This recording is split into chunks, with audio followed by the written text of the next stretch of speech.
नमस्कार दोस्तों, आज हम पढ़ेंगे नाउन क्लॉज वाले वाक्य में इट का सब्जेक्ट के रूप में हम कैसे प्रयोग करते हैं। परीक्षा में पूछ लिया जाता है रीराइट बिगिनिंग विथ इट, मतलब इट का प्रयोग करते हुए, इट से शुरुआत करते हुए वाक्य को दोबारा लिखना, या रीराइट यूजिंग इट का प्रयोग करके वाक्य को लिखना। और फिर अंत में एक महत्वपूर्ण एक्सरसाइज भी करेंगे। एक्सरसाइज कुछ इस प्रकार से होगी, जो परीक्षा में आई हुई एक्सरसाइज है, तो आप ध्यान से इन वाक्यों को समझना। तो देखिए, हम शुरू करते हैं। नाउन क्लास के बारे में तो आपको पहले से ही पता है कि कैसे हम दो वाक्यों को नाउन क्लास से जोड़ रहे थे। तो देखिए, नाउन क्लास के अंतर्गत हमने दो स्ट्रक्चर का प्रयोग किया था। पहले कंजक्शन लिखते थे, फिर दूसरा वाक्य, फिर पहला वाक्य लिखते थे। लेकिन दूसरा टाइप क्या था, जब हमें दिस ऑब्जेक्ट के रूप में मिलता था तो हम पहला वाक्य, फिर कंजक्शन, फिर दूसरा वाक्य लिखते थे। और दिस सब्जेक्ट के रूप में होता था तो पहले कंजक्शन, फिर दूसरा वाक्य, फिर पहला वाक्य लिखते थे। बिल्कुल यही नियम हमें फिर याद रखना है। अब थोड़ी सी चेंजिंग बस हमने करी है। वो चेंजिंग क्या है, देखिए, हमने ये चीज तो पढ़ ली, पहले कंजक्शन, फिर दूसरा वाक्य, फिर पहला वाक्य लिखते थे, और दिस को हटा दिया जाता था, दिस को छोड़ दिया जाता था।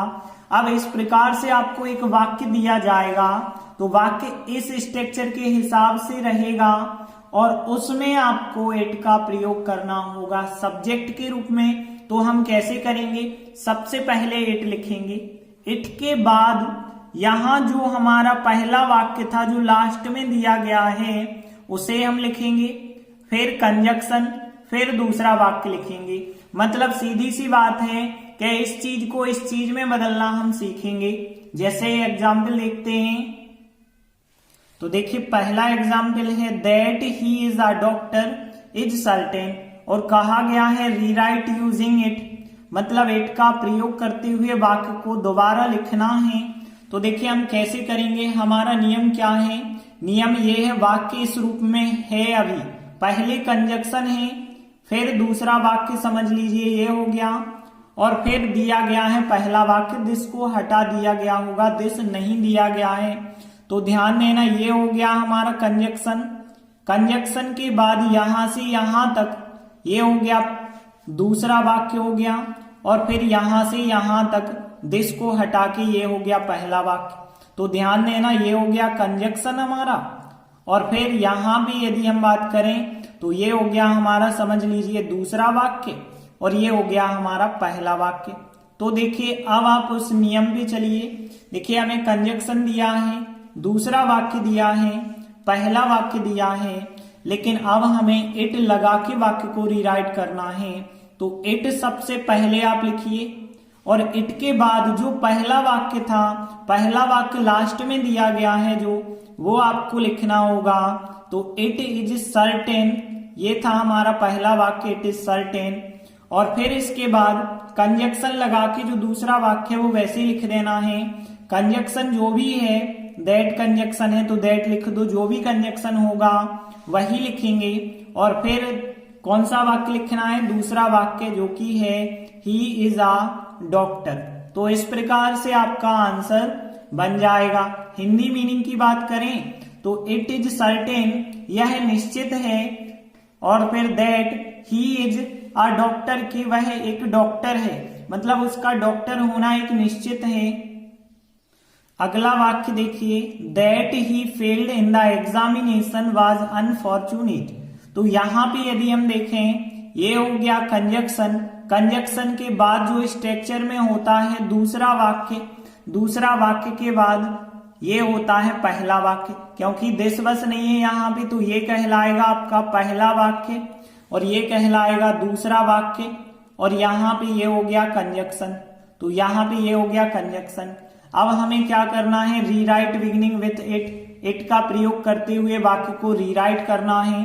तो सबसे पहले हम इट लिखते हैं, इट के बाद हम क्या लिखते हैं, पहला वाक्य।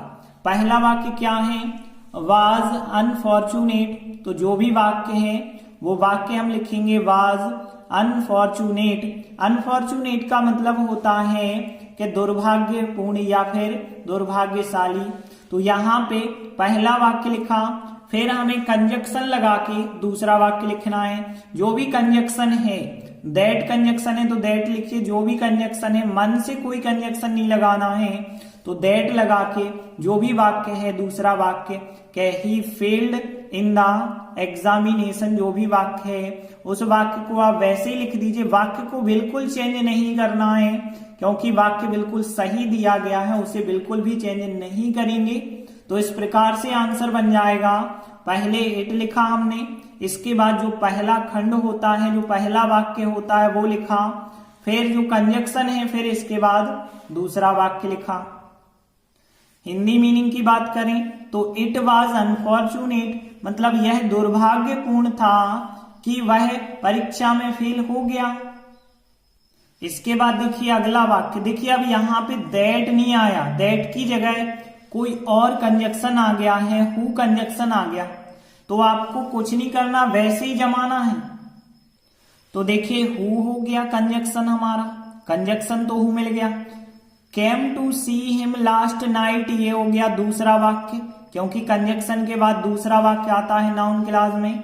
और फिर ये हो गया फिर पहला वाक्य, इज अ मिस्ट्री हो गया पहला वाक्य। तो अब हम कैसे बनाएंगे, पहले हमें लिखना पड़ता है इट, क्योंकि इट लगा के वाक्य को रीराइट कर रहे हैं। तो इट, फिर आएगा पहला वाक्य, तो it is a mystery, mystery मतलब रहस्यमयी बात होती है, ठीक है। तो मिस्ट्री लिखा हमने, इसके बाद हमें कंजक्शन लगा के जो दूसरा वाक्य था वही लिखना है। तो कंजक्शन क्या है, हु है, हु लिखा हमने। और इसके बाद जो भी हमारा दूसरा वाक्य था, वाक्य में बिल्कुल चेंज नहीं करना, came to see him last night, जो भी वाक्य है वैसा ही आप लिख देंगे, बिल्कुल भी बदलाव आपको नहीं करना है। तो इस प्रकार से आंसर क्या हुआ, इट लिखा, फिर इसके बाद पहला वाक्य जो था, फिर कंजक्शन हु लगा के जो दूसरा वाक्य है उस वाक्य को हम लिख देते हैं।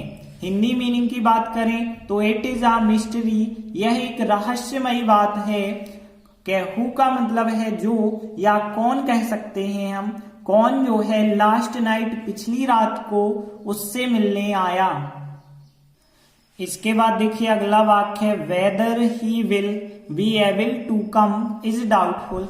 तो देखिए यहाँ वेदर हो गया कंजक्शन, कंजक्शन के बाद हो गया यहां तक दूसरा वाक्य, और जहां से सहायक क्रिया मिल जाए वहां से मानिए पहला वाक्य। तो ये तो हो गया पहला वाक्य हमारा, ये हो गया दूसरा वाक्य, और ये हो गया हमारा कंजक्शन। अब हमने आपको क्या नियम बताया कि सबसे पहले जब हमें इट से वाक्य को रीराइट करना है तो इट लिखिए पहले, और फिर पहला वाक्य लिख दीजिए इज डाउटफुल। जो भी हमारा पहला वाक्य है वो पहला वाक्य लिखा, फिर कंजक्शन लगाते हैं, जो भी कंजक्शन दिया गया था वेदर कंजक्शन, और फिर दूसरा वाक्य लिख देंगे। तो he will be able to come, जो भी वाक्य था वो वाक्य आप लिख देंगे। तो इस प्रकार से आंसर बन जाएगा। तो आंसर कैसे हमने बनाया, इट लिखा, इट के बाद पहला वाक्य लिख देना है और ये लिख देना फिर दूसरा वाक्य कंजक्शन लगा के। तो ध्यान रखना वाक्य अभी नाउन क्लॉज में दिया गया था, मतलब यहाँ कंजक्शन के बाद दूसरा वाक्य होता है, फिर होता है पहला वाक्य। अभी इस नियम के हिसाब से था, लेकिन अब हमने जो है इसे क्रम से जमा दिया है, कंजक्शन बीच में कर दिया है, बस इतना अंतर हो गया। देखते हैं एक वाक्य और है, तो यहाँ पे that he has become successful is a good news.